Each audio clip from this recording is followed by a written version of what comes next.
አባይ ሆምስ ሪል ስቴት ከዚህ በፊት በቦሌ ፍላሚንጎ ሰርቶ ካስረከበው ቅንጡ አፓርትመንት በተጨማሪ አሁን ደግሞ የዲፕሎማት መናኸሪያ በሆነችው ሜክሲኮ ከአፍሪካ ህብረት በቅርብ ርቀት ላይ እጅግ ዘመናዊ በሆነ ማራኪ ዲዛይን እና በላቀ ጥራት እያስገነባ ባለው ከባለ 1 መኝታ እስከ ባለ 3 መኝታ ማለትም ከ78 ካሬ እስከ 158 ካሬ መኖሪያ ቤቶችን እንዲሁም ያለምንም ኮመን ኤሪያ የምንሸጣቸውን የንግድ ሱቆችን ከ10 ካሬ ጀምሮ እንሆ ይሎታል። 12000 ካሬ ሜትር ላይ በተንጣለለው ግዙፍ ኮምፓውንዳችን ውስጥ በቂ የመኪና ማቆሚያ ስፍራ፣ የከርሰ ምድር ውሃ፣ የህፃናትና የአዋቂዎች የመዋኛ ገንዳ፣ የልጆች መጫወቻ ስፍራ፣ 24 ሰዓት የማይቋረጥ የውሃና የመብራት አገልግሎት፣ ጂም እና ስፓ፣ ዘመናዊ ሊፍቶች እንዲሁም በተለያዩ ፕሮግራሞች ማዘጋጀት የሚችል ሰፊ ቴራስ 10% ቅድመ ክፍያ ብቻ በመክፈል ቀሪውን በረጅም ጊዜ አከፋፈል ይዘንሎት መጥተናል። ለበለጠ መረጃ ከስር በተቀመጡ ስልኮች ይደውሉልን። አባይ ሆምስ ሪል ስቴት፣ ጊዜው የአባይ ነው። ገናን በቤተልሔም ጌታችን መድኃኒታችን ኢየሱስ ክርስቶስ በተወለደባት ስፍራ ታላቅ መንፈሳዊ ጉዞ ወደ ቅድስቲቱ አገር ኢየሩሳሌም ጰራቅሊጦስ የጉዞ ወኪል ይህን ታላቅ መንፈሳዊ ጉዞ አዘጋጅቷል። ጌታችን ከተወለደበት ቤተልሔም፣ ቀራንዮ፣ ጎልጎታ፣ ናዝሬትን፣ ጌቴሰማኔንና ቃና ዘገሊላን ይጎበኛሉ። በዮርዳኖስ ወንዝም ይጠመቃሉ። በተጨማሪም ገዳመ ቆሮንጦስን ጌታ የተንገላታበትን 14ቱን ምዕራፎች፣ ሞት ባሕርና ሌሎች በርካታ ቅዱሳን ስፍራዎችን ሊያስጎበኞትና በመልካም አቀባበል ተቀብሎ ረጅም ዓመታት ባካበተው የማስጎብኘት አገልግሎት እና ልምድ ምቹ በሆኑ ማረፊያዎች አሳርፎ በታወቁ ሼፎች በተዘጋጁ ምግቦችና ምቾት ባላቸው የጉዞ መኪናዎች መንፈሳዊና ታሪካዊ ቦታዎችን በምቾት ሊያስጎበኞ ከወዲሁ ዝግጅቱን ጨርሶ እርሶን ይጠብቃል። እንደዚሁም ለደብረ ዘይትና ለፋሲካ ምዝገባ ጀምረናል። አድራሻችን መገናኛ ለም ሆቴል ፊት ለፊት ወላንሳና ዘለቀ ሕንፃ አንደኛ ፎቅ ቢሮ ቁጥር 45 እና 46 ነው። ለበለጠ መረጃ በ0939 666611 ወይም በ0930717171 ይደውሉ። ጰራቅሊጦስ የጉዞ ወኪል። ለምንድን ነው ሀገራት አንዱ ከአንዱ መገንጠል የሚፈልጉት? እኩል ሊያኖራቸው የሚችል ሲስተም መፍጠር ስላልቻሉ ነው መሆን የሚችል። ዲሞክራሲን ሳየው እንዲያው ለአይነት ስጋ ያብቃን እንጂ እሱም ካየው በኋላ እኔ ማርደቦ ወደ ማጨሰው ብዬ ጨርሼ ደምድሜ ነበር። ይሄው ነክቼ አላውቅም ሲጋራ። ይሄን ዲሞክራሲ ደግሞ ወደ ፈረደበት ወደኛ ሀገር ስታመጣው የነዳጅ ጉድጓድ እዛ ጋር ነዳጅ ወጣበታል የምትባል መሬት ካለች እሷን ይዞ መገናጠላለሁ።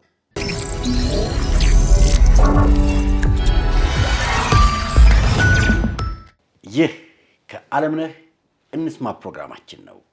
ከዓለምነህ እንስማ ውጥንቅጡ የበዛው የዩክሬንና የሩሲያ ጦርነት ዓለም መያዣ መጨበጫ አጣ ማለት ነው። የሁለቱ ሀገር ጦርነት እዛ ነጥብ ላይ አልደረስንም፣ ግን እንደዚህ ሊያስብል ወደሚችል ነጥብ ግን እየተገፋን ነው። አሁን አዲሱ ነገር ዘለንስኪ ያንን ባለ 20 ነጥቡን ወደ 20 ነጥብ እነሱ ከርከመው ያወረዱትን ከአራቱ አውራዎች ጋር ከሶስቱ አውራዎች ጋር ከተነጋገሩ በኋላ ያው በግልጽ አስቀምጠዋል። አያስኬድም ብለው ማለት ነው። ስለዚህ በእኛ በኩል ያስኬዳል ያሉትን አዲስ ሀሳብ ደግሞ ለዩናይትድ ስቴትስ አሜሪካ መላካቸውን አስታውቀዋል። አሁን በቅርቡ ማለት ነው። ያ አሁን አሜሪካ እስካሁን አንብበዋለች የሚል እምነት አለን። ግን ትንፋሿን ሰብስባ ነው ያለችው እና የእሷ አስተያየት ይጠበቃል። በዚህ መካከል ደግሞ እነዚህ ከሶስቱ አውራዎች ጋር ዶናልድ ትራምፕ የ45 ደቂቃ የስልክ ቆይታ አድርገው ነበር። ከማን ጋር? የእንግሊዙ ኬመር ጠቅላይ ሚኒስትር፣ የፈረንሳዩ ፕሬዚዳንት ማክሮን እና የጀርመኑ ቻንስለር ሜርዝ ከነሱ ጋር ማለት ነው። መርዝ ማለት ነው። እና እነዚህ ሶስቱ ጋር አውርቻለሁ ብለዋል ዶናልድ ትራምፕ። ያው እሳቸው በዩክሬን ጉዳይ ላይ በጣም በከረረ ቃላት ነው ያወሯቸው ብለዋል። እና የጦርነት ቶሎ ማለቅ አለበት ብዬ ነግሬያቸዋለሁ። እና እነሱ ደግሞ ሲምጡና እንወያይ ያሉ። እንግዲህ እነሱም መንከልከሉ በዛባቸው። ወደዛ መሮጥ ዋሽንግተን ደግሞ ተራውን ዋሽንግተን ነው የሚጠሯቸው። እና በእውነት ትንሽ አውሮፓውያኖቹ ደምረው ነው የሚጠሯቸው። 4፣ 5፣ 6 አድርገው ነው ይሏቸዋል። ዋይት ሀውስ ሄዳሉ፣ ይመለሳሉ። ከዚህ በፊት በዚህ መንገድ አላየሁም እኔ ባለኝ ልምድ ማለት ነው። እና አሁን ግን እነሱ እስቲ ደግሞ እርስዎ ወዲህ ይምጡና እንነጋገርበት አሏቸው። በል እኔ ይሄን የማደርገው አሁን ምን እያደረጋችሁ ያው ያለውን ሁኔታ አይቼ ነው እንጂ እኔ ጊዜ ማጥፋት አልፈልግም ብለዋል። እንግዲህ አሁን እቺ የመጣች ዘለንስኪ አዲስ ያሏት ነገር ምንድን ነው የምትለው የሚለው ነው በአማራጭነት። እንግዲህ ዋናው ያጣላቸው ነጥብ ያቺ በዩክሬን እጅ የምትገኘው የዶንባስ ግዛት ነች። እሷን የመስጠት ያለ መስጠት ነው። እና ኔቶም ላይ የተወሰኑ ነጥቦች አሉ፣ ሌሎች አንዳንድ ነጥቦች አሉ። እሱን በተመለከተ እንግዲህ ዩክሬን የራሷን እንትን ሰጥታለች ማለት ነው። ይህንን አናውቀውም። ነገር ግን ይህን ካየች በኋላ አሜሪካ በማንኛቸውም ሰዓት በዚህ ላይ ምን ላይ ሰጣለች። ፕሮባብሊ ከራሽያ ጋር መነጋገር ይኖርባት ይችላል የሆነ ነገር መስሎ ከታየ። ግን አዲስ ነገር ትጠብቃለህ አለ ኖ እንግዲህ ይህን እንትኑን የማየት ብዙ አልታየም፣ አይታወቅም። በዩክሬን በኩል የቀረበ ነገር ካለ አሜሪካኖች ማድረግ የሚችሉት በተወሰነ ደረጃ እንኳ እንደዚህ የሚሉ ዞሮ ከራሽያ ጋር እንትን ሊሉ ይችላሉ። አለበለዚያ ደግሞ የራሽያን አቋም በማወቅ አውቶራይትሊ ላይቀበሉት ይችላል። ሁኔታውን ያለው በዚህ ነው። ነገር ግን ብዙ ሰዎች ለምንድን ነው ለምሳሌ ያክል አሁን በአሜሪካኖች በኩል የሚቀርበው ራሽያ 75% የያዘቻቸውን እነ ኬርሶንና ዛፖሪዣን ቶታሊ ለቃ መስጠት የምትችልበት ሌሎችንም የያዘቻቸው ሌላ ቦታ ትለቃለች። እና ይሄንን ለምንድን ነው ኢንሲስት ያደረገችው? ዶንባስን ሙሉ በሙሉ መቆጣጠርን ለምንድን ነው ያደረገችው? ምንድን ነው ራሱ ኔቶ ወደ ዩክሬን በአጠቃላይ በራሽያ ዙሪያ ማለት በቀድሞ ሪፐብሊኮች ዙሪያ እንዳይስፋፋ ድምፅ የማሰማቷ እዚህ ድረስ ማለት ነው። ምንድን ነው ለሚለው አንዳንድ ግንዛቤ ያስፈልጋል።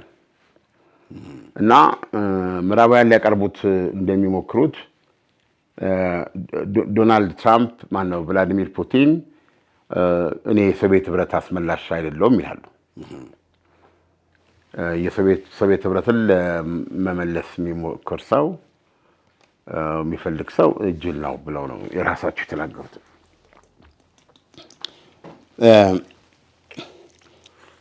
ስለዚህ ምንድን ነው አሁን የስፌር ኦፍ ኢንፍሉዌንስ ስንል ምንድን ነው ቭላዲሚር ፑቲን የሚፈልጉት የሚለውን ነገር ሲያስቀምጡ ሶቪየት ህብረት በፈረሰች ጊዜ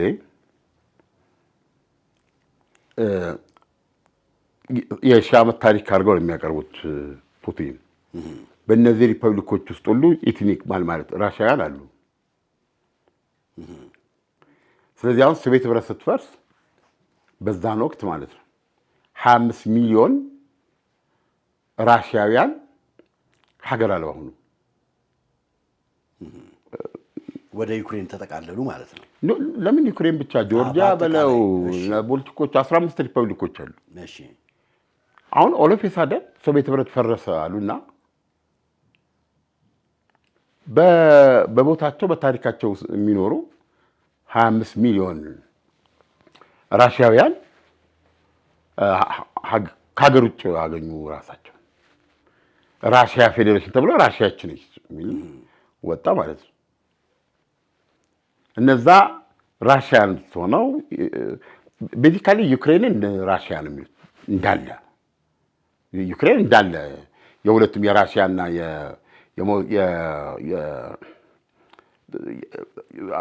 ከአመሰራረት ጀምሮ አንድ ህዝቦች ናቸው እንዳለ ነው የሚሉት። ግን በአብዛኛው በሌሎች ሪፐብሊኮች ውስጥ ያሉ ራሽያንስ ከሀገር ውጭ ነው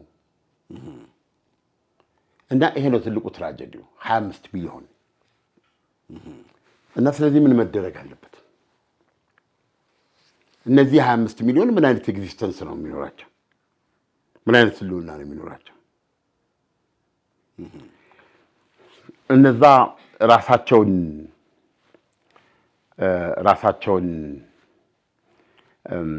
ወይም ያው ኢንዲፔንደንት ሆኑት ማለት ነው ነፃነት አገኙ የሚባሉት ሪፐብሊኮች እንደ የራሳቸው አዲስ ሀገር ነው የሚመሰርቱት።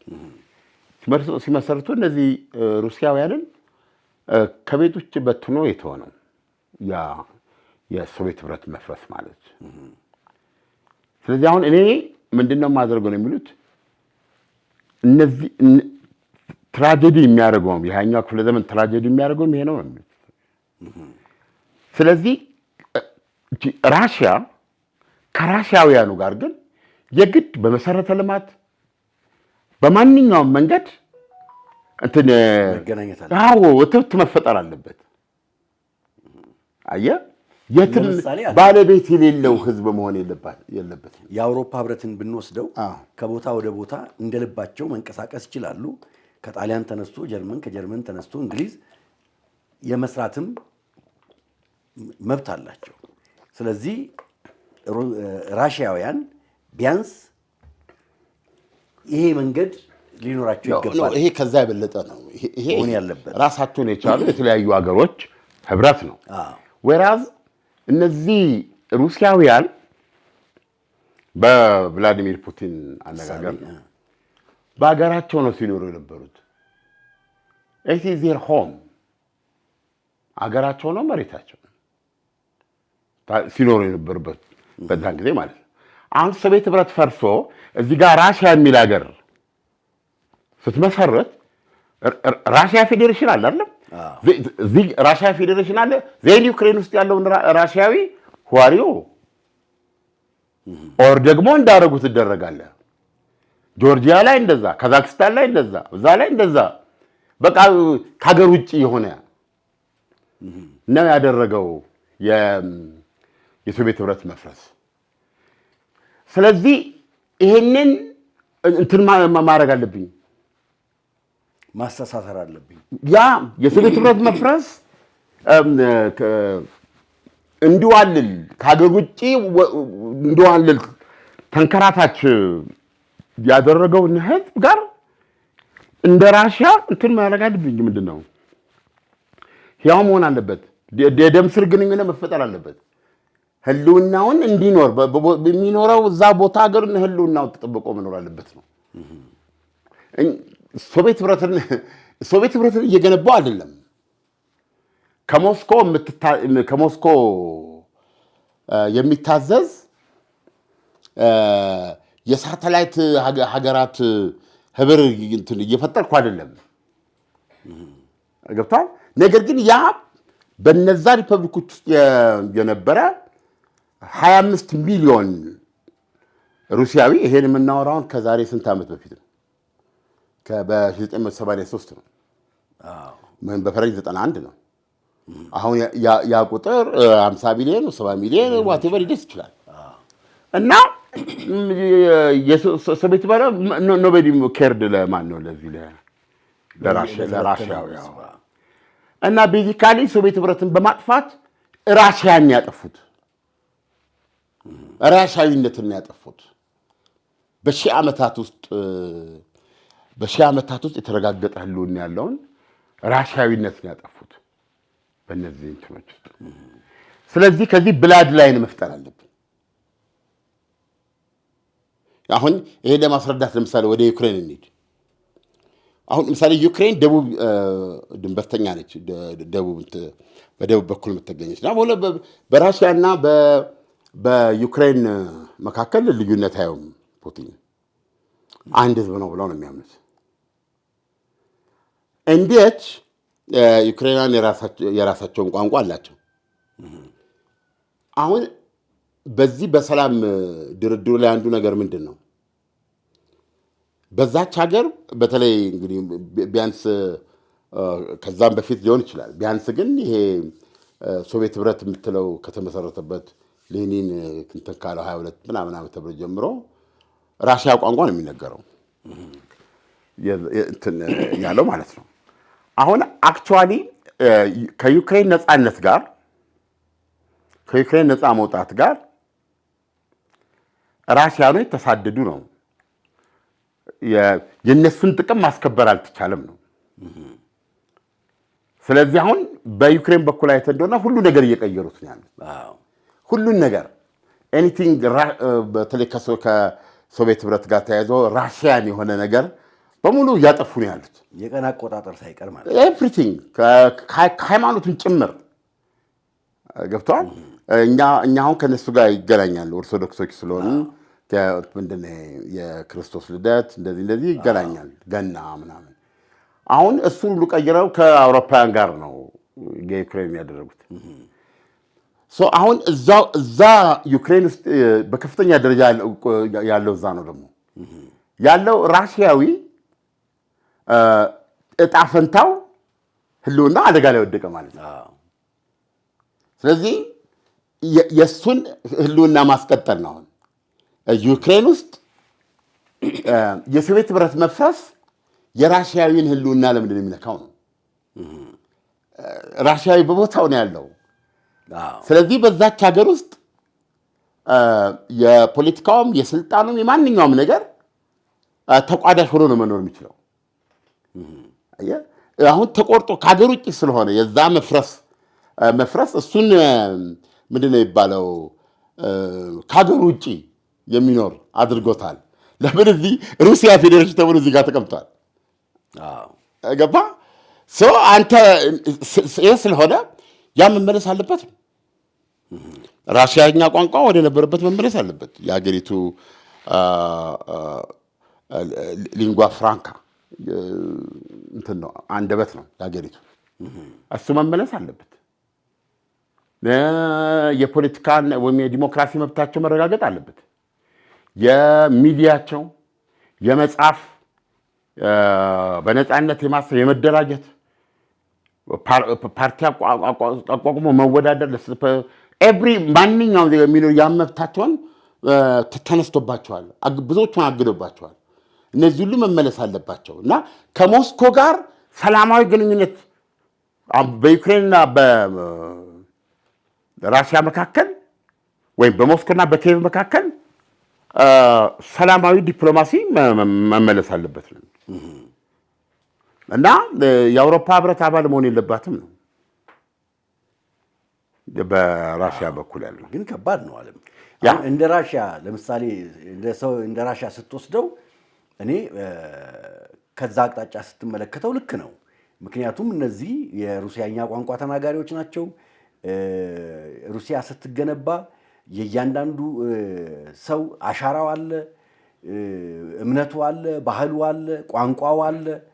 ድንገት እነዚህ ሰዎች ሲገነጠሉ ባላሰቡት የነሱ እጅ በሌለበት ሁኔታ ራሳቸውን ዩክሬን ውስጥ ወይም ደግሞ ሌላው ቦታ ላይ አግኝተውታል። ስለዚህ እነዚህ ህዝቦች መብት መጠበቅ አለበት ብሎ ቭላዲሚር ፑቲን ማንሳቱ ተገቢ ሊሆን ይችላል ብዬ አስባለሁ። በሌላ መልኩ ደግሞ ስትመለከተው የአንዲትን ሉዓላዊ ሀገር አንዲት ሉዓላዊ ሀገር ውስጥ ገብተህ እንደዚህ ሁንልኝ፣ እንደዚህ ይፈለጥልኝ፣ እንደዚህ ይደረግልኝ ስትል ምን መብት አለህ? በሌላ መልኩ ደግሞ እንደው ዓለም እንድትመልሰውም ጭምር ነው። ሶቪየት ህብረት የነበረች ሀገር 15 ቦታ ስትበታተን እንደ አንድ የሶቪየት ህብረት ዜጋ ወይም መሪ ወደ ነበረችበት መመለስ በዲፕሎማሲ ቢቻል በዲፕሎማሲ ካልሆነ አሁን በተያዘው መንገድ ማሰብ 100% እንደ ነውር ይታያል ወይ? በታሪክ የተሳሰሩ ሀገሮች ናቸው እነዚህ ሀገሮች። ለምሳሌ እንግሊዝና ሩሲያ አይደለም ይሄ ጥያቄ፣ ወይም ሩሲያና ጀርመን፣ ሩሲያና ፈረንሳይ አይደለም ይሄ ጥያቄ የተነሳበት። እነዚህ ህዝቦች አንድ የነበሩ ህዝቦች ናቸው። ስለዚህ ይሄ ጥያቄ መነሳቱ ብቻ እንደ ነውር መታየት አለበት ወይ? እዚህ ላይ የኔ ኦፒኒየን ፋይዳ የለውም። የኔ ኦፒኒየን ለመስጠትም እኔ ብቁ አይደለሁም። ግን ካለ ሁኔታ እኛ ሌሎች የሚሉትን ነው ገብተዋል መሆን አለበት የሚሉ አቅሞች የሚሉትን ነው እኛ የምንለው። ትልቁ ነገር እንግዲህ አሁን በግልጽ እንደምናየው ለምሳሌ የዶናልድ ትራምፕ አሜሪካ የሚያራምደውና ለዓለም መፍትሄ ነው ብሎ ፕሪስክራይብ የሚያደርገው ዲሞክራሲ የሚባል መድኃኒት የለውም። ስለዚህ የአሜሪካ ጥቅም የሚባለው ጋር እስከተስማማው ድረስ ሌላ ጥያቄ የለውም። ስለዚህ አንዳንድ ጊዜ ሀገራት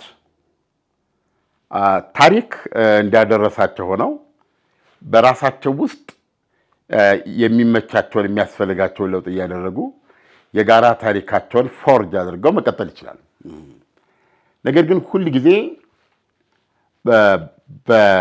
በልምድ ያየነው የምዕራባውያን ዲሞክራሲ ግለሰቦችን ነው የሚመርጠው፣ ከግለሰቦች ጋር ነው የሚዶልተው።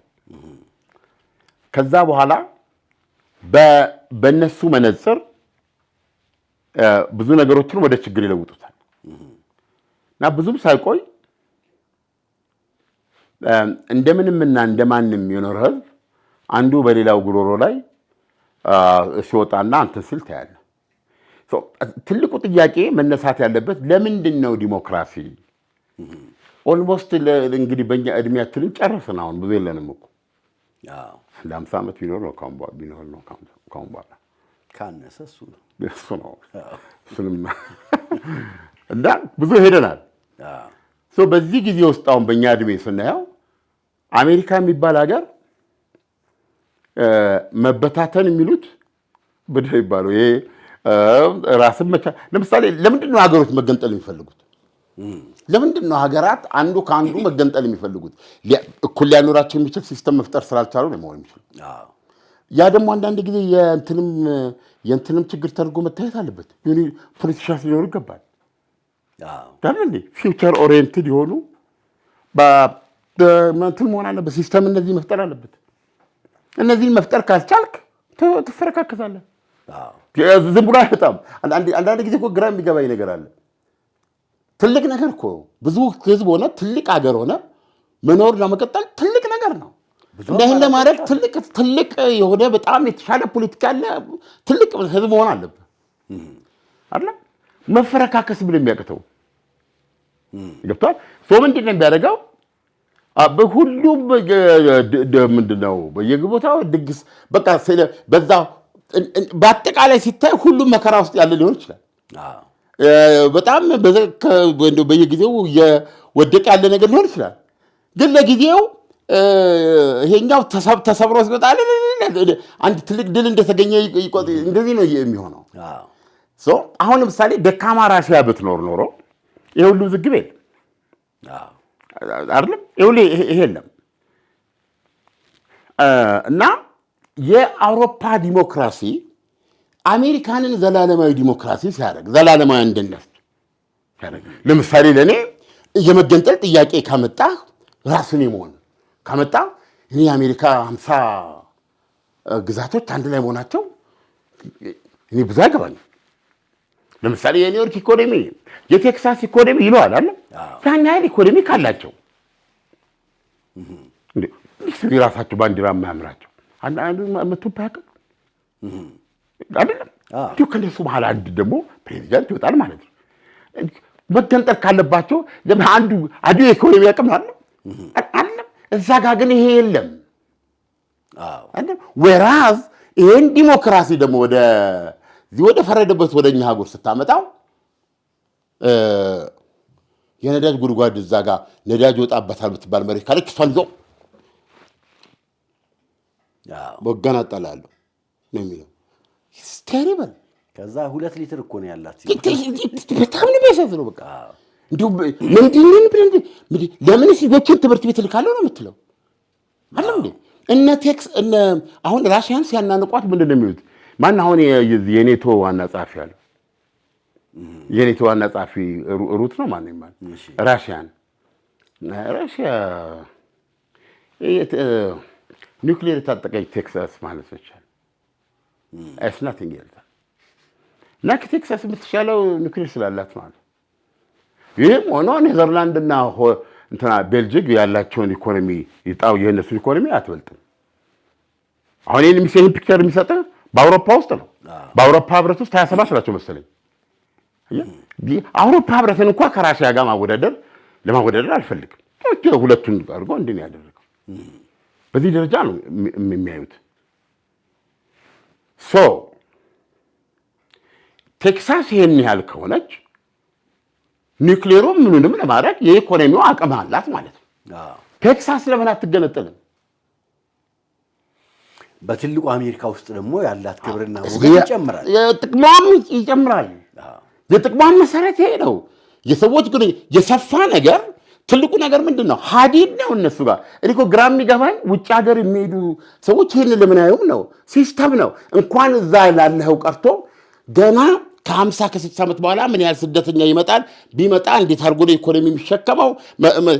እስኪ ቻይናን ተመልከት። እግዚኦ መሐረነ ክርስቶስ እኮ ነው የምትለው።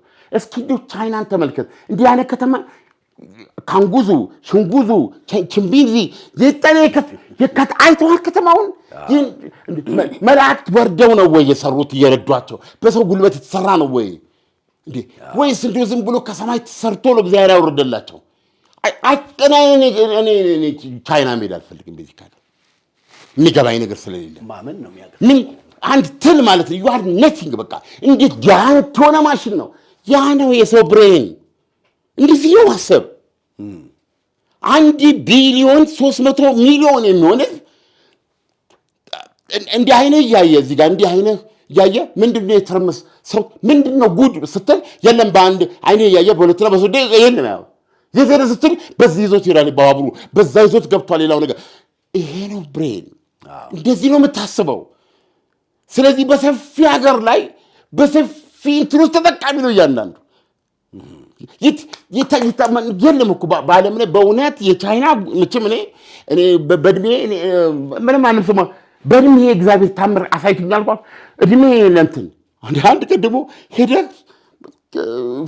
ፈዘህ መምጣት አለብህ እዛ ምንም ነገር ሳታደርግ። የሚገርም ነው። ስለዚህ ይሄ ኔትወርክ ሊሆነ በትልቅ ነገር ላይ የዛ ትልቅ ነገር ተጠቃሚ እንዲሆን ሲስተም መዘርጋት ሲመጣ ብዙ ነገር ይጠይቃል። ሰው መሆን አለመሆን ይመጣል። መገንትን ማለት ይጠይቃል። ስለዚህ አሁን ምንድን ነው ራሽያ ትልቅ ሶቪየት ህብረት ርዕዮተ ዓለሙ ነው። በሶቪየት ህብረት እንደ አንድ ከአውሮፓ ህብረት እኮ አይለይም ሶቪየት ህብረት አይደለም እንዴ? ልዩነቱ የተሳሰረበት ርዕዮተ ዓለም ነው። የቀዝቃዛው ጦርነት ውጤት ሆኖ ተሸነፈ ኮሚኒዝም። ሲሸነፍ ከኮሚኒዝም መሸነፍ ጋር ሶቪየት ህብረት ሲፈረካከስ ኦርጋኒክ የሆነው የራሽያ ህዝብ በሁሉም ቦታዎች ላይ ሂስቶሪካሊ ያለ ህዝብ ኦሎፌሳድን ከሀገር ውጭ ሆነ እንጂ ሰው ዛሬ ከዩክሬን ጋር የሚዋጉትና በዛ በቤት በኩላት በጣም ኔቶን የሚሉትና እያንዳንዷ አንዳንድ ቀን እነሱ ነው ለማሰብ ይቸግራል። ገብቷል። አንዳንድ ቀን ራስን እንደ ሩሲያ መሪ አስብ አይደለም። የራሽያን መሬት ያህል ይህን ሁሉ ከምታስተዳድር ሰብራ ይችኛዋን ያስብላል እኮ ስንፍና የራስህ ማኔጀር ነው የሚል ነገር አለ። ገብቷል። ስለዚህ አሁን እኚህ ሰውዬ በሁለት እግራቸው እንደኔና እንዳንተ እንደዚህ ሲሄዱ አንድ ሊመስሉ ይችላል። አይደሉም። ነቲንግ አንገናኝም። የዚህ ጋር እነዚህ ትልቅ ሰዎች ናቸው። እኔ ከመሬት ውጭ ሆኑ ሰዎች ናቸው ሊሆን ይችላል። አየህ በእነሱ ገብቷል። ስለዚህ ይህንን በሶቪየት ህብረት መፍረስ ቪክቲም የሆነውን ራሽያዊ ባለበት ቦታ ባለበት ስፍራ በመሬቱ በቀየው ካለው በአጠቃላይ በዛ ሀገራት እንደ ሌሎች አካል ነው እና በተሰላሰለ ሁሉ በፊት መብቱ ምኑን በተጠበቀበት መንገድ መኖሩን ለማረጋገጥ የተለያዩ የምንድነው የኢኮኖሚ ግንኙነቶች አሏቸው፣ የመሰረተ ልማት ግንኙነቶች አሏቸው፣ የባህል የምን ትላለ። ምክንያቱም ፓወርፉል ነች እዚህ ያለችው ሩሲያ። ስለዚህ ይሄንን ማድረግ ነው የኔ ኢንቴንሽን፣ ሶቪየት ህብረትን መመለሳል። ገናን በቤተልሔም ጌታችን መድኃኒታችን ኢየሱስ ክርስቶስ በተወለደባት ስፍራ ታላቅ መንፈሳዊ ጉዞ ወደ ቅድስቲቱ አገር ኢየሩሳሌም ጰራቅሊጦስ የጉዞ ወኪል ይህን ታላቅ መንፈሳዊ ጉዞ አዘጋጅቷል። ጌታችን ከተወለደበት ቤተልሔም፣ ቀራንዮ፣ ጎልጎታ፣ ናዝሬትን፣ ጌት ሰማኔንና ቃና ዘገሊላን ይጎበኛሉ። በዮርዳኖስ ወንዝም ይጠመቃሉ። በተጨማሪም ገዳመ ቆሮንጦስን ጌታ የተንገላታበትን 14ቱን ምዕራፎች፣ ሞት ባሕርና ሌሎች በርካታ ቅዱሳን ስፍራዎችን ሊያስጎበኞትና በመልካም አቀባበል ተቀብሎ ረጅም ዓመታት ባካበተው የማስጎብኘት አገልግሎት እና ልምድ ምቹ በሆኑ ማረፊያዎች አሳርፎ በታወቁ ሼፎች በተዘጋጁ ምግቦችና ምቾት ባላቸው የጉዞ መኪናዎች መንፈሳዊና ታሪካዊ ቦታዎችን በምቾት ሊያስጎበኞ ከወዲሁ ዝግጅቱን ጨርሶ እርሶን ይጠብቃል። እንደዚሁም ለደብረ ዘይትና ለፋሲካ ምዝገባ ጀምረናል። አድራሻችን መገናኛ ለሞቴል ፊት ለፊት ወላንሳና ዘለቀ ሕንፃ አንደኛ ፎቅ ቢሮ ቁጥር 45ና 46 ነው። ለበለጠ መረጃ በ0939 666611 ወይም በ0930717171 ይደውሉ። ጰራቅሊጦስ የጉዞ ወኪል።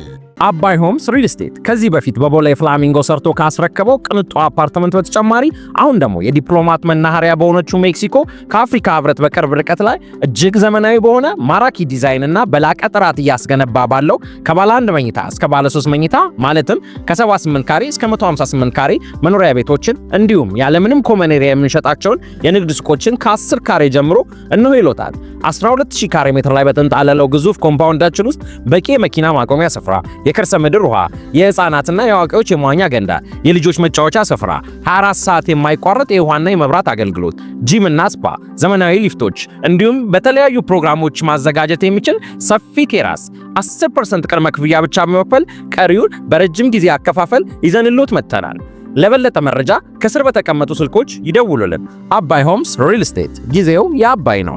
በሌላ መልኩ ደግሞ ዓለም ለምሳሌ ሩሲያን ስንወስድ ኔቶ በዙሪያዬ እኔን መክበቡ ለኔ ስጋት ነው የሚል ነገር አንስተዋል። በእርግጥስ አሁን የጀርመን፣ የፈረንሳይ፣ የእንግሊዝ እና ሌሎች የአውሮፓ ሀገሮች እንዲህ መተሳሰርና ሩሲያን በስጋት መልኩ ማስቀመጥ በእርግጥስ የሩሲያው ፕሬዝዳንት ቭላዲሚር ፑቲን ያነሱት ጥያቄ ተገቢ ሆኖ አታየውም ወይ? እንደነሱ ነው የምታስበው። ተገቢ ነው ወይ? በራሽያኖቹ ነው ተገቢ ስለሆነ ነው የሚዋጉት። አሁን ቤዚካሊ በፊት እስከ ጆ ባይደን በነበረው ማለት ነው ዶናልድ ትራምፕ ካለው ሪያሊቲ ጋር መታረቅን ነው የመረጡት። እስከ ጆ ባይደን በነበረው it's like no አጠፋን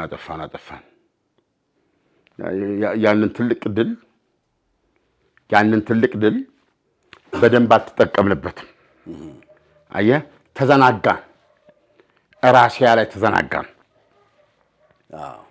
በተላላነት ኒውክሌሩን ምንም ወደዛ አደረግን። አሁን ትናንትና ምንድነው ተሻግረናል ያልነው ችግር ነው ራሱን አደራጅቶ የመጣብን። ሶቪየት ህብረትን ለመመለስ ቆርጦ የተነሳ ሰው ነው የገጠመን። ነሊፋይድ ያን ጊዜ ያደረግነው ጥረት ጎርባቾቭን ያው የኖቤል ሰላም ተሸላሚ ሁሉ ነበር እና እነ ቦሪስ ሄልሲን ማለት ነው። ቦሪስ ሄልሲን ከምዕራባውያኑ ጋር እንዲህ ነበሩ እና ያ እርምጃ ሲወሰድ ሶቪየት ህብረት መፍረስ ብቻ ሳይሆን ራሷ ራሽያ ውጥንቅጧ ነበር የወጣው። እንደ ሀገር መቆም በጣም ሀገሪቱ እንደውም በዛ ሰዓት ላይ ቭላዲሚር ፑቲን እንደሚል ታውቃለህ፣ ኦሎፍ የሳደን ሀገሬ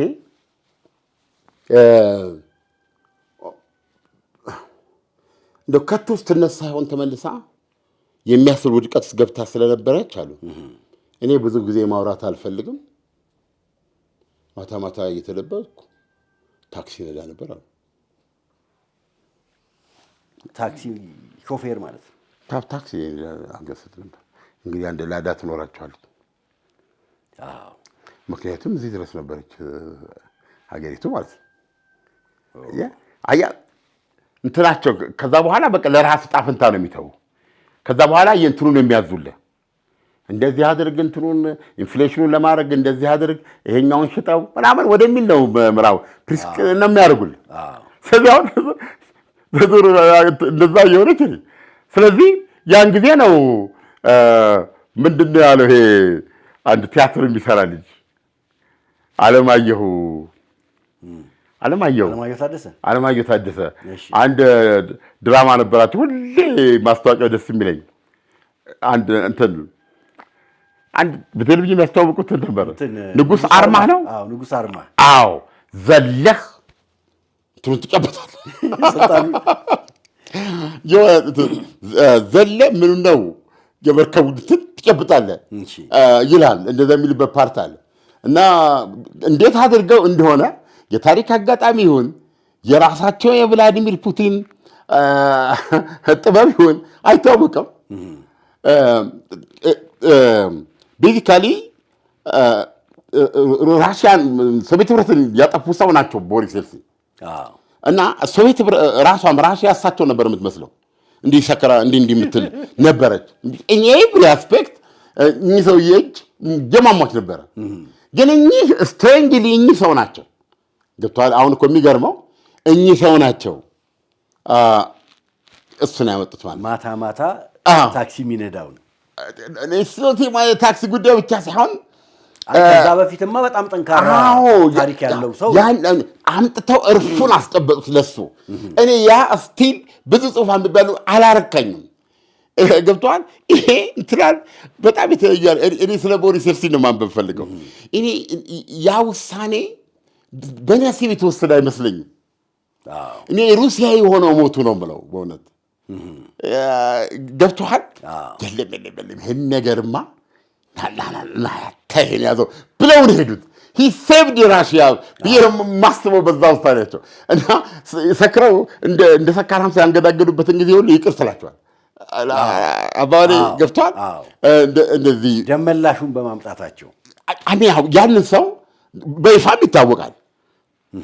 በሶቪየት ህብረት መፍረስ ብቻውን ቆሞ የተናገረኩ ያኔ እኮ ከሶቪየት ህብረት መፍረስ ጋር ሁሉም የራሱ መዝሙር የዘመረበት ነሱ እናንተ የራብ በሁሉም ይታቆ በቃ እዛ ጋር ድል ነው፣ እዛ ጋር የቀደሙትን ይገላል፣ እዚህ ጋር እንደዚህ ይላል። የአሜሪካ ሌላ በቃ ታስታውሰውም እንደ ዘመኑን ብዙ ነገር መቼም ዲሞክራሲ ዝም ብሎ እንደ ውሃ አሸንዳ ነበረ የሚለቀቀው። ማሰልፎች ነበሩ እኮ እንዴት ረዳና ያኔ እኮ አፍላልን አይደል? አዎ፣ አይ በደንብ የሚታወስ ነው። ታዲያስ ዲሞክራሲንም ያየነው በአካል ያለ አይደል እንዴ? እኔ በጣም ላይ ፈልግ ነበር፣ በጣም አድናቂ ነበር። ኢትዮጵያ ሬዲዮ ራሱ አሜሪካ ብቸኛ ልዕለ ሀያል ሆና ልዕለ ሀያል ሀገር ሆነች። በቃ 100% ተደራዳሪ ተገዳዳሪ የሌላት ሀገር ሆነች ብሎ ነው ሲያስቀምጠው ራሱ ያው እና የፍስሐ የተድላና የዘላለማዊ አንድነትና የፍቅር ዘመን ተበሰረ ብለን ያሰብ ነበር። እኔ ያንኪ አሜሪካ እንደዚህ ምናምን አድርጌ እኔ ራሴ ማርልቦሮ ለመጀመር በጣም ዝግጁ ነበርኩኝ። በዚህ ተደስተ ማለት ነው። በቃ ዲሞክራሲን ሳየው እንደው ለአይነት ስጋ ያብቃል እንጂ እሱም ካየው በኋላ እኔ ማርልቦሮ ለማጨሰው ጨርሼ ደምድሜ ነበር። ይሄው ነክቼ አላውቅም ሲጋራ ማለት ዲሞክራሲ ዳብሶ ያውቃል። ነፍሴ በዲሞክራሲ ተዳብሳ አታውቅም። እና ያን ጊዜ እንደዛ በነበረበት ዘመን በኋላ ነገሩ ስታይ ሁሉ ነገር የተለየ እና ያን እንደዛ ያደረጉ ሰው አዘንደው ዘዴ ይሄን ሰውዬ አስቀምጡ። ሰውዬ ምን ማለት ነው? ምንድነው የሚያጸጽት ዓለም እንትን ባለበት ሲባል ታሪካዊ ሩሲያን ያጠፋው ሶቪየት ህብረት ሶቪየት ህብረት ተብሎ በሶቪየት ህብረት ሽፋን ራሽያን ያጠፉት ሂስቶሪካል ራሽያን ያጠፉት። ያኔ ደግሞ ከነበረው አሁን ዛሬ የራሽያ 125 ሚሊዮን ነው የሚባለው። ፕሮባብሊ ዛሬ ስንት ዓመት ነው? 30 ምናምን ዓመቱ 60 ምናምን ቢሆን ነው። ስለዚህ የ25 ሚሊዮን ውጭ የቀረ ህዝብ ኦልሞስት ግማሹ ያህል ነው። ስለዚህ ያ ነው ልሱ ታየው። ማንም በዛ ሰዓት ስለ እነሱ ማንም ያስባል ነበር እና ያ ናቸው እንግዲህ አሁን የቭላዲሚር ፑቲን ስትራቴጂና የምዕራባውያኑ ድምዳሜ የሚጋጨው እሳቸው ፑቲን የሚሉት ዋቴቨር ራሽያ ግን ከእነዛ ሀገሮች ጋር እንትን ሊኖራት ይገባል፣ በስምምነት መኖር ይገባታል፣ ትስስር ሊኖራት ይገባል፣ የኖረ ትስስር ስላላት። ስለዚህ አሁን እዚህ ጋር ራሽያ ዘ ፓወር ስለዚህ ከእነዚህ ሀገሮች ጋር ያላትን ግንኙነት ሜንቴን ለማድረግና ወይም የእሷ ተጽዕኖ የግድ መኖር አለበት አይደለም። ተጽዕኖ ማለት እኮ በበጎም ልታየው ትችላለህ አይደለም እንዴ? ህዝቦች ከህዝቦች ጋር የተለያዩ ነገር እንትን ማለት ይቻላል። እና ያ ማለት እናንተ እየመጣችሁ ወደ እናንተ ካምፕ የምታስገቡበት አይደለም። ኢትስ ላይክ ኔቶ አውሮፓ ህብረት መጣ ዩክሬን ወደ እነሱ ዜን ይሄ ተጽዕኖ እንትን አይደለም። ምንድነው እነሱ የሚሉት? በህዝቡ ምርጫ ነው የሚሉ አይደለም እንዴ?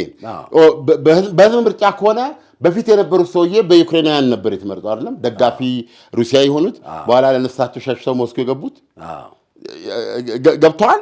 ስለዚህ አሁን ይሄ ነው ግጭቱ ያለው። የዶናልድ ትራምፕ የሰላም ሀሳብ ምን ይላል ታዲያ? ዶናልድ ትራምፕ የራሷን የአሜሪካንን የውጭ ምንድነው የብሔራዊ ደህንነት ስትራቴጂ የዶናልድ ትራምፕ የሚመሩበት ሲያደርጉት የሞንሮ ፕሪንሲፕል ይባላል። እሱን ነው አጠናክሮ እንትን ያሉት። ምንድን ነው የሚባለው? አጠናክሮ ይቀጥላል። አዎ ለምሳሌ ለኔቶ ታማኝ ናት። ይሄ አትላንቲክን ተሻጋሪ ግንኙነት የአሜሪካና የአውሮፓውያን ሁሌ በቁጥር አንድ ከሁለተኛ ዓለም ጦርነት ጀምሮ በቁጥር አንድ ሜንቴን የሚደረግ ግንኙነት ነው። አሁን እሳቸው መጡና ጓሮዬ ነው መጀመሪያ ሞንሮ የሚባለው የሞንሮ ፕሪንሲፕል ሳምቲንግ ያው ይሄ ዌስተርን ሄሚስፌር የሚሉትን ወይም አሜሪካኖችን ሰሜን አሜሪካ ያው አሜሪካን ጨምሮ የሚገኝበት ማዕከላዊ አሜሪካ፣ ካሪቢያንን እና ላቲን አሜሪካን ወደ 48 ሀገሮች ያቀፈ ነው። እሱ የአሜሪካ ጓሮ ነው የሚሉት። ማለት የአሜሪካ ጓሮ ሲባል ዶሚኔት አድርጋ ከዚህ ታደርጋለች ማለት አይደለም። አሜሪካ ከነሱ ጋር ያላትን የኢኮኖሚ ግንኙነት፣ የባህል ግንኙነት እንደዚህ አይነት ማህበረሰብ ማጠናከር ማለት ነው። በሌላ ፓወር አሜሪካንን የሚቀናቀን ኃይል እዛ ውስጥ እንትኑን እንዳይጥል ምንድነው ይባለው? አንድ ማትፈልገው ጥላውን እንዳይጥል ያ ምትከላ እንዴ ሲምፕሊ ላስቀምጥ ለማለት የአሜሪካ ጓሮ ነው ያ የሚል ነው። ኦኬ። እና ሌላው የአሜሪካ የህልውና ተገዳዳሪ ቻይና ናት። ኢንዶ ፓሲፊክ ምናምን ፓሲፊክ የሚሉት ማለት ነው። እዛ ጋር ደግሞ አሜሪካ ኦቨርማች ማድረግ አለባት። የሚሊተሪ ፓወሯ በጋሪ መሆን አለበት። ማን ነው? ቻይና። አዎ እሷ እንግዲህ ከአድማስ በላይ እየመጣች ነው። ገብተዋል። ግን መጠርቀቅ አለባት መጠርቀቅ አለባት ነው። እዚህ ላይ መቼም ጆ ባይደንን የሚያክል የለም። በመጠርቀቁ ረገድ በመጠርቀቁ ጆ ባይደንን የሚያክል የለም። እዛ ጋር የሄዱ ይሰፋሉ ግንኙነት፣ እዛ ጋር የሄዱ ይሰፋሉ ግንኙነት፣ እዛ ጋር የወታደራዊ ቃል ኪዳን ይስማማሉ። እንደዚህ እያደረጉ እንደዚህ እንዳትል ቻይና እንደዚህ እንዳትል ማለት ነው፣ እንዳትንሰራፋ ነው። ዋናው ጦርነቱ ታይዋንን እንዳትይዝ ነው። ቻይና ታይዋንን ያዘች ማለት ለጃፓን እንትን ነው። ያ ጃፓን ማን ነው ቻይናን የተፈጥሮ እንትኗን የሚሰጣት እና ሞስት ፕሮባብሊ አሜሪካንን ከፓሲፊክ የምታደርግበት አሜሪካም ራሷ ፊቷን አዙራ ከፓሲፊክ የምትወጣበት ነው የሚሆነው። ሂጅ ሌላ ቦታ በቃ እዚህ ጋር አሁን አውራ ተገኝቶለታል። ሂጅና ሌላ ቦታ የሚል ነው። ይሄ ደግሞ ሲሆን ይሄን ከመቀበል መሞት የሚመርጡ አሜሪካኖች አሉ። እንደ ሰው ተፈጥሮ ነው። ስለዚህ ማናቸው ዶናልድ ትራምፕ ይሄ ነው በእንትናቸው። እናስ የአውሮፓስ ጉዳይ አትለኝም? ከሁለተኛ ዓለም ጦርነት ትቀጥላለህ። በቃ እኔም ማንሳት የፈለግኩት አለ ነው። አሁን ለምሳሌ እንግዲህ አሜሪካ ይሄ ጓሮዬ ነው። እንደ ህዝብ እንደ ሀገር ናችሁ፣ ግንኙነት ማድረግ ትችላላችሁ። ማንም ሰው ግን ከእናንተ ጋር መጥቶ መደራደር አይችልም። ይሄ የኔ የጓሮ ነው አሉ። አውሮፓም ከሩሲያ ዙሪያ እየሄዱ ይነካካሉ የዞታቸውን ለማስፋት። ሩሲያ ይሄን ነገር ስታነሳ ለምንድን ነው የሩሲያ ወንጀል የሚሆነው? ንቀት ነው። አሁን ለምሳሌ አም ሶሪ ልረዳችሁ አልችልም። ይሄ ዓለም አቀፍ ይሄ አሁን ለምሳሌ ሰብአዊ መብት ዋቴቨር ይሉ ነበረ። በጣም ከሚመሰጡ ሰዎች ውስጥ ነኝ እኔ በምዕራባውያን በአስተሳሰባቸው ለሰብአዊ መብት መቆርቆር አለባቸው። ነገር ግን በጣም ሴሌክቲቭ ናቸው። በጣም ብዙ ነገር አለባቸው።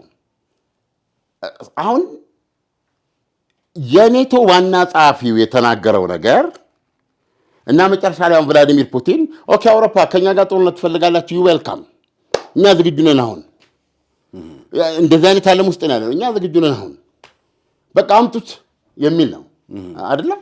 ለጊዜው አይችሉም። እንግሊዝም ፈረንሳይም ጀርመንም ያለ አሜሪካ አይችሉም። ይህን አሁን ጎድላቸው ጊዜ ይፈልጋሉ ከራሽያ ጋር ለመግጠም የሚያስችላቸው የጦር ማሽኖች እስኪያመርቱ። ትናንት ያቀረብነውን ዘገባ አዳምጠ ከሆነ እንግሊዝ ከራሽያ ጋር ብትዋጋ ምን ያህል ትዋጋለች ብለው ስብሰባ ተቀምጠው ነበር። አንዳንድ ነጮች ደስ የሚሉ ወይ ነው በኋላ ተነጋግረው የደመደሙት ጥቂት ሳምንታት ነው ያሉት። ከጥቂት ሳምንታት በኋላ የለም ብሔራዊ ውትድርና ብጠራ አሁን አንድ ማት ነገር ነው ያለው። ስለዚህ አሁን የኒውክሌሩን ሳናነሳ ማለት ነው። አሁን ዶናልድ ትራምፕ ያደረጉት ምንድን ነው? አውሮፓ ራስን ተከላከል አለም እንደ ወትሮ በኔቶ ስም ችግር ቢመጣ የአሜሪካ የጦር ጀቶች ናቸው፣ የአሜሪካ መድፍ ነው፣ የአሜሪካ ሎጂስቲክስ ነው፣ የአሜሪካ ነው በአብዛኛው 5% ታስገባ የምንድን ነው የዓመታዊ ጠቅላላ ገቢን 5% ለመከላከያ በጀት ብለዋል ዶናልድ ትራምፕ። እስከ 2027 2.7% ለማድረስ ነው እንግሊዝ እየታገለች ያለችው። እስከ 2027 2.7% የጂዲፒዋን ለማድረግ ነው። 5% ማለት እስከ 2040 ልትሄድ ትችላለች ያንን ለማድረግ። ስለዚህ ምንድን ነው ስራ እንትንን ታንክን መድፍን ስራ እንደራሽያ በየወሩ 150 ታንክ ስራ እንደሷ ስራ ሮኬቱንም ምኑንም ስራ አንተም በል። አሜሪካ አሁን ይሄ መሳሪያ ካላት የት ነው የምትጠቀምበት? አሁን ጓሮ ሌላ ችግር አለ። አሁን ቬኔዙዌላ ላይ ትናንትና ዶናልድ ትራምፕ ያስኩ ብለዋል፣ ያዝን ብለዋል። ተጀመረ ማጉራው ማለት አንድ ነዳጅ የሚቀዳ ጫኝ መርከብ በጣም ትልቅ መርከብ ነው አሉ። ባድ ናቸው። እንደው ለዜናውም ደስ ይላል አሉ። እንቅስቃሴ የሚያመጣ ነገር ነው። እሱን ያዝነው አሉ። ዶናልድ ትራምፕ ያዝነው እዛ ምንድን ነው የቬኔዙዌላ እንትን ላይ የውሃ ጠረፍ ላይ ይዘነዋል አሉ። አሁን እንግዲህ እንትኗ የራሷ የቬኔዙዌላን ባንዲራ የምታውለበልብቱን አታወቀችም። ታንከሯ ያዝናት። ለምንድን ነው ማዕቀብ ጥላባታለች። ኦልሬዲ የአየሩም የምድሩ የኢኮኖሚ ማዕቀብ ጥላለች። እና ይሄ ሌባ መርከብ ሄዶ ሸጦ ገንዘብ ሊያመጣ ሲል ያዝነው ማለት ነው። አሁን ያ ነዳጅ ውርስ ለቤተ መንግስት ነው። ስለዚህ አክቹዋሊ አሁን ወደ እርምጃ ልትሄድ ነው ማለት ነው ቬኔዙዌላ።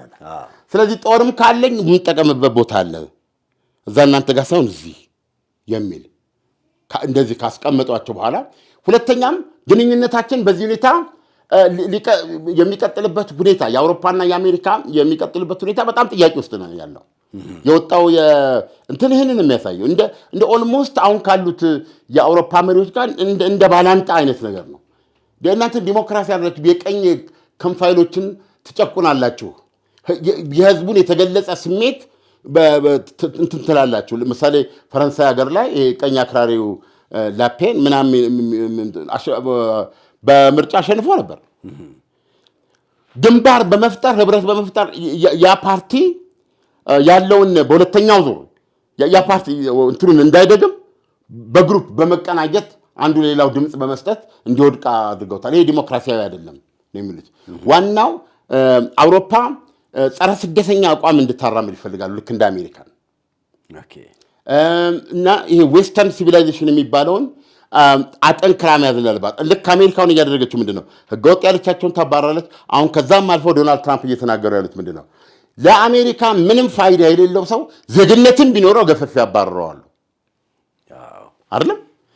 ከዛ አልፎ ደግሞ ከዌስተርን ሲቪላይዜሽን ጋር የማሄድ ጠቃሚ ስራም የሚሰራ ሊሆን ይችላል። ከዌስተርን ሲቪላይዜሽን ጋር አብሮ የማሄድ ገብቷል። ድሮ ቃሎች ነበሩን፣ ያዩት ቃሎች ጎታች ኃይሎችን ወደ ሀገሩ ወደ መጣ አረጋለሁ ብለዋል። ሰው ምንድን ነው ለእነሱ እየነገሯቸው አለ ዱ ዘ ሴም። ለምሳሌ እንግሊዝን ወግመው ይዘዋታል። ከንቲባውን አይወድሱም። የእንግሊዙን ከንቲባ የለንደንን እሱ እንዴት ነው ሊመረጥ ይቻለው? የለንደን ከንቲባ ሆኖ ብለው ይላሉ ማለት ነው። ገብቷል። አሁን ይሄ ሰውዬ እንግሊዛዊ ነው። ነገር ግን እሳቸው የምዕራብ ስልጣኔ እሳቸው እንደሚያስቡት ዶናልድ ትራምፕ በፊት ለፊት ነው የሚናገሩት። መሰረቱ ክርስትና ነው። ገብቷል። እንዲህ አይነት ነገር ነው እያመጡ ያሉት። በጣም ኃይለኛ ፖሊሲ ነው እሳቸው እያራመዱ ያሉት። ገብቷል። አሁን የተወሰኑ ጊዜ በዚህ ከቀጠለ አሜሪካ ውስጥ እንትን አለ። ስለዚህ ምንድን ነው እንደዚህ ቀኝ ክንፍ ቀኝ የሚባሉት ኃይሎች በፈረንሳይ፣ በጀርመን፣ በራሷ በሌሎቹ የአውሮፓ ሀገሮች እነዚህ ኃይሎች አሉ እና ስደተኛን አለመቀበል ያሉትንም በተለያየ መንገድ አሜሪካ በምታደርገው መንገድ እንደዛ ማድረግን። ስለዚህ አሁን ያሉት ደግሞ እነዚህ ሊብራል የሚባሉ ናቸው አሁን ስልጣን ላይ ያሉት እና የዲሞክራሲ ሰብአዊ መብት በአንጻሩ እኔ ደግሞ በዚህ ወዳቸዋለሁ እነሱ ለስደተኛው ህልውና መቀጠል ስለሚታገሉ። ግን አሁን ለምሳሌ ዶናልድ ትራምፕ ያወጡት እቅድ አለ ከሩሲያ ጋር ያላቸውን ግንኙነት እሱን አቋረጥከኝ እንጂ ሰው ከአውሮፓ ጋር እንዲህ አይነት ግንኙነት ነው ያላቸው። ግንኙነት ልትለው አትችልም። በጣም ብዙ መንገዶች አሉት። ራሽያን ግን እንደ ፓወር ሪኮግናይዝ አድርገው ከራሽያ ጋር ስትራቴጂክ ስቴቢሊቲ እንዲኖረን ነው፣ ሁለታችንን ለጠብ የሚያፈላልገን ነገር እንዳይኖር የሚል ፖሊሲ ነው። ሁለቱ ሀገሮች በጋራ ጥቅማቸው ላይ ይሰራሉ። የኢኮኖሚ ግንኙነት፣ የዳበረ ዲፕሎማቲክ ግንኙነት፣ የኢኮኖሚ ግንኙነትና አንዳንድ ቦታዎች ላይ ደግሞ ተቀናጅተው ይሰራሉ። ላይክ እንደ አርክቲክ ባለው አካባቢ በዚህ በሬር እርዝስ በሚባለው በመሳሰሉት ነገሮች ላይ ይህንን ያደረጉት። ስለዚህ ምንድን ነው አሁን ለውጡ ታዲያ? ስለዚህ አሁን ራሽያን እንደ ፓወር ያውቃሉ ዶናልድ ትራምፕ። ስለዚህ ራሽያ ያዘቻቸውን የዩክሬን መሬቶችን እንደ ራሽያ ግዛት ያውቃሉ። የሰላም እቅዳቸው ላይ ያለው ዋናው ነገር ይሄ ነው። ጦርነቱ ቢቆም ለምሳሌ አሁን ዩክሬን ቀሪውን ክፍል ብትሰጥና ቢስማሙ በዚህ ላይ ቢስማሙ ወይም ዋቴቨር ራሽያ ኬርሶን ዛፖሪዥያ ላይ በያዘችበት ቆማ ዶኔትስክን ባለችበት ቆማ የሚያልቅበት ነገር ቢኖር እነዚህ የተያዙ ግዛቶች በሙሉን አሜሪካ የሩሲያ አድርጋ እውቅና ትሰጣለች። ይሄ ግን እንትንን ምንድን ነው የክሬሚያ ልሳነ ምድርንም የሩሲያ ግዛት ብላ እውቅና ትሰጣለች። ኔቨር የትኛውም የአሜሪካ መሪ የትኛውም የአሜሪካ ቲንክ ታንክ እንደዚህ ይሆናል ብሎ አስቦ አያውቅም። ግን አለም ለምሳሌ አሜሪካ ይህንን እውቅና ከሰጠች ከአውሮፓ ጋር ያላት ግንኙነት እየተፈራቀቀ አይመጣም ወይ? በሌላ መልኩ ደግሞ ኔቶስ ጥያቄ ውስጥ አይገባም ወይ? ምክንያቱም አውሮፓ አሁን ባለበት አቋም ከሄደ ነገ ከሩሲያ ጋር ሊዋጋ ነው። ከሩሲያ ጋር የሚዋጋ ከሆነ ኔቶ መደረብ አለበት። አሁን በዶናልድ ትራምፕ አካሄድ ግን አቋሙን የማይቀይርና የማይለሳለስ ከሆነ አውሮፓ ምንድን ነው የሚፈጠረው? ምንድን ነው አውሮፓ ድንጋይ ለራስ ስትል ጨው ለራስ ስትል ጣፍጥ አለበለዚያ ድንጋይ ነው ሲሉ ይወረውረዋል። ይሄን የምትጫወተው አሜሪካ ነች እንጂ አውሮፓ አይደለም። ከሁለተኛው የዓለም ጦርነት በኋላ ማርሻል ፕላን የሚባል ዘርግታ የደቀቀውን የአውሮፓ ኢኮኖሚ ያንሰራራች በማንኛውም መንገድ ለአውሮፓውያኖቹ የደህንነት ጥበቃ በማንኛውም መንገድ ትልቅ እንትኖን የኖረችው አሜሪካ ነች። እነሱ ናቸው የአሜሪካንን ግንኙነት ለመጠበቅ መጠለብ ያለባቸው እንጂ አሜሪካ አለች አይደለም። ስለዚህ አሁን አሜሪካ እየተናገረ ነው እኔ ጦርነት እንዲቆም ፈልጋለሁ፣ የዩክሬን ጦርነት በዚህም ሆነ እንዲቆም ፈልጋለሁ ብላለች። አሁን እነዚህ ሶስቱ አውራዎች ይሄን ለመቀበል አይፈልጉም። እንዴት ፑቲንን እንሸልማለን? እንዴት ለወረራው ፑቲንን እንሸልማለን? የያዘውን መሬት ማስተፋት ነው እንጂ ያለብን። እንዴት አድርገን ነው በጉልበት የቀየረውን ግዛት እንዴት አድርገን ነው የምናውቀው? ጦርነቱ ሲቆም እዚህ ጋር ሲቆም የዩክሬን ወታደር ቭላዲሚር ፑቲን ተናግረዋል። ባላገራቸው በእኛ ልምድ አለን አሉ አባባላ በሚኒኬቲን ይቀጣሉ በራሽያኛ። እሺ የራሽያ ወታደር የረገጠው የራሽያ ነው የሚል ገብቷል። ዶናልድ ትራምፕ እኔም እረዳለሁ የሚል ነው። እንዴት ይሄ ይሆናል? ገብቷል። አሁን ደግሞ ዶናልድ ትራምፕ የሚሉት ኦኬ የምታደርጉት ነገር አለ አድርጉና በቃ ጨርሱ፣ አስወጡ፣ የታባቱ ራሽያን አባሩ አላችሁ። ይሄን አድርጉና ይሄን ማለት ጥሩ ነው። አሁን ወደፊት ልጃቸው እንዲህ ብለዋል። አባቴ ሰልችቶታል፣ እዚህ የዩክሬን ጉዳይ ዱባይ ውስጥ ነው የተናገረው። ልጃቸው ሰልችቶታል፣ ፊቱን ወደ ፀሐይ መውጫ አድርጎ ነው ወክ የሚያደርገው አለ። የራሳችሁ ጉዳይ። አሁን ጋር ግን እሳቸው ሲሄዱ በሉ እናንተ ጨርሱትና ደውላችሁ ነገር ሊሉ ይችላል። ያ ነው የሚመጣው። እሳቸው ግን አሜሪካ ግን ከራሽያ ጋር መልካም ግንኙነት ሜንቴን ታደርጋለች አለ። ይሄን እኮ አይተው ነው ቭላዲሚር ፑቲን አሁን ይሄንን ካዩ በኋላ አይደል እንዴ አምጥታ አሁን መዋጋት እንችላለን። ፍላጎታችሁ ኮረኮ ገብቷል። እዚህ ላይ ነው ያለው ዓለም። በእርግጥም ከዛሬ ነገ ይሻላል፣ ጦርነቱ ይቀዘቅዛል፣ ዓለም በሰላም ጎዳና ትጓዛለች ብንልም ጦርነቱ ቅድም መነሻው ላይ እንዳልነው ውጥንቅጡ እየጠፋ ነው። ይህ ከዓለምነህ እንስማ ፕሮግራማችን ነው። ከዓለምነህ እንስማ። ጦርነቱ ፈሩን ለቋል። መያዣ መጨበጫው ጠፍቶታል ማለት የምንችልበት ሁኔታ ላይ ነው ያለው። በአንድ በኩል መስመር ያዘ ሲባል በሌላ በኩል ቀዶ ይወጣል። ወዴት አቅጣጫ ነው የሚሄደው? ዓለም ወዴት እየተጓዘች ነው? የዛሬው ፕሮግራማችን ይህን ይመስላል። በሌላ ጊዜ በሌላ ፕሮግራም እስከምንገናኝ መልካም ጊዜ። ውድ አድማጭ ተመልካቾቻችን ፕሮግራማችንን እንደምትወዱት እንደምትከታተሉት እናምናለን። እየተከታተላችሁ ነው። ታዲያ ላይክ፣ ሰብስክራይብ፣ ሼር ሱፐር ታንክስ ውስጥ በመግባት ማበረታታት ትችላላችሁ። መልካም ጊዜ። አባይ ሆምስ ሪል ስቴት ከዚህ በፊት በቦሌ ፍላሚንጎ ሰርቶ ካስረከበው ቅንጡ አፓርትመንት በተጨማሪ አሁን ደግሞ የዲፕሎማት መናኸሪያ በሆነችው ሜክሲኮ ከአፍሪካ ሕብረት በቅርብ ርቀት ላይ እጅግ ዘመናዊ በሆነ ማራኪ ዲዛይን እና በላቀ ጥራት እያስገነባ ባለው ከባለ 1 መኝታ እስከ ባለ 3 መኝታ ማለትም ከ78 ካሬ እስከ 158 ካሬ መኖሪያ ቤቶችን እንዲሁም ያለምንም ኮመን ኤሪያ የምንሸጣቸውን የንግድ ሱቆችን ከ10 ካሬ ጀምሮ እነሆ ይሎታል። 12000 ካሬ ሜትር ላይ በተንጣለለው ግዙፍ ኮምፓውንዳችን ውስጥ በቂ መኪና ማቆሚያ ስፍራ፣ የከርሰ ምድር ውሃ፣ የህፃናትና የአዋቂዎች የመዋኛ ገንዳ፣ የልጆች መጫወቻ ስፍራ፣ 24 ሰዓት የማይቋረጥ የውሃና የመብራት አገልግሎት፣ ጂም እና ስፓ፣ ዘመናዊ ሊፍቶች እንዲሁም በተለያዩ ፕሮግራሞች ማዘጋጀት የሚችል ሰፊ ቴራስ 10% ቅድመ ክፍያ ብቻ በመክፈል ቀሪውን በረጅም ጊዜ አከፋፈል ይዘንሎት መጥተናል። ለበለጠ መረጃ ከስር በተቀመጡ ስልኮች ይደውሉልን። አባይ ሆምስ ሪል ስቴት፣ ጊዜው የአባይ ነው። ገናን በቤተልሔም ጌታችን መድኃኒታችን ኢየሱስ ክርስቶስ በተወለደባት ስፍራ ታላቅ መንፈሳዊ ጉዞ ወደ ቅድስቲቱ አገር ኢየሩሳሌም ጰራቅሊጦስ የጉዞ ወኪል ይህን ታላቅ መንፈሳዊ ጉዞ አዘጋጅቷል። ጌታችን ከተወለደበት ቤተልሔም፣ ቀራንዮ፣ ጎልጎታ፣ ናዝሬትን፣ ጌቴሰማኔንና ቃና ዘገሊላን ይጎበኛሉ። በዮርዳኖስ ወንዝም ይጠመቃሉ።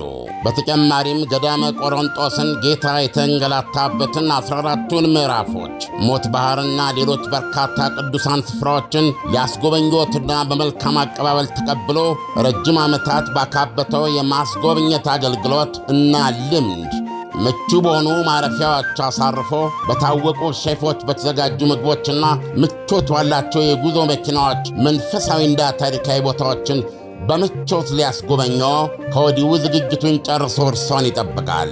እንደዚሁም ለደብረ ዘይትና ለፋሲካ ምዝገባ ጀምረናል። አድራሻችን መገናኛ ለም ሆቴል ፊት ለፊት ወላንሳና ዘለቀ ሕንፃ አንደኛ ፎቅ ቢሮ ቁጥር 45ና 46 ነው።